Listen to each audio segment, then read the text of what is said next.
Pakistan super league కు దెబ్బ మీద దెబ్బ తగులుతోంది. విదేశీ ప్లేయర్లు ఇప్పటికే ఒక్కొక్కరుగా దూరం అవుతున్నారు. మరోవైపు పాకిస్తాన్ సూపర్ లీగ్ లో ఆడొద్దంటూ విదేశీ క్రికెటర్లకు జమాత్ ఉల్ అహ్రార్ అనే మిలిటెంట్ గ్రూప్ వార్నింగ్ ఇచ్చింది. పాకిస్తాన్ కు వస్తే భద్రత ఉండదని హెచ్చరించింది. ఆటలకు ఆతిథ్యమిచ్చే స్థితిలో పాకిస్తాన్ లేదని తేల్చి చెప్పింది. తామేమీ క్రికెట్ కు వ్యతిరేకం కాదంటూనే విదేశీ క్రికెటర్లు రావద్దని సలహా ఇచ్చింది. క్రికెటర్లకు ఏమైనా అయితే బాధ్యత తమది కాదని బాంబు పేల్చింది. పిఎస్ఎల్ మ్యాచ్లు జరగకుండా ప్రయత్నిస్తామంది. పిఎస్ఎల్ లో David Warner, Steve Smith, Daryl Mitchell, Adam Zampa, Moeen Ali, Devon Conway వంటి విదేశీ స్టార్ ప్లేయర్లు ఉన్నారు. మిలిటెంట్ గ్రూప్ వార్నింగ్ తర్వాత విదేశీ క్రికెట్ బోర్డులు ఎలాంటి నిర్ణయం తీసుకోబోతున్నాయనేది హాట్ టాపిక్ అవుతోంది. పిఎస్ఎల్ ఈ నెల 26నే ప్రారంభం కాబోతుండగా ఇప్పటికే జింబాబ్వే పేసర్ బ్లెస్సింగ్ ముజరబానీ పిఎస్ఎల్ కు గుడ్ బై చెప్పాడు. ఐపీఎల్ లో భాగమయ్యాడు. కోల్కతా నైట్ రైడర్స్ తో డీల్ ఫిక్స్ చేసుకున్నాడు. శ్రీలంక కెప్టెన్ సెనకా కూడా పిఎస్ఎల్ కు టాటా చెప్పేశాడు. ఆసీస్ పేసర్ స్పెన్సర్ జాన్సన్ సైతం అదే దారిలో నడిచాడు. శామ్ కరణ్ ప్లేస్ లో రాజస్థాన్ రాయల్స్ తో సెనకా జతకట్టాడు.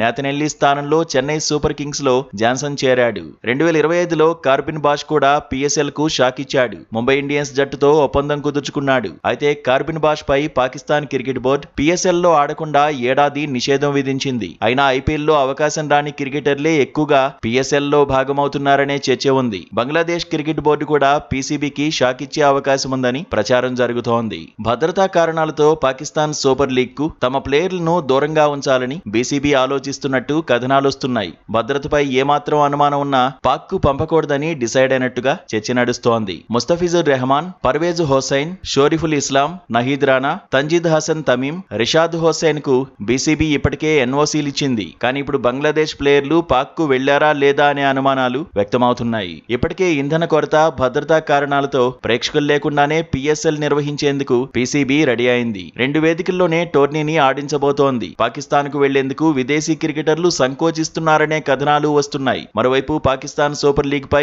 ఐస్లాండ్ క్రికెట్ బోర్డు సెటర్ వేసింది. పిఎస్ఎల్ అంటే ఏంటో ఆశ్చర్యపోయే వాళ్ళమని, పెట్రోల్ షార్టేజ్ లీగ్ అని ఇప్పుడు తెలిసిందంటూ పోస్టు పెట్టింది. ఇప్పుడు ఈ పోస్టు కూడా వైరల్ అవుతోంది.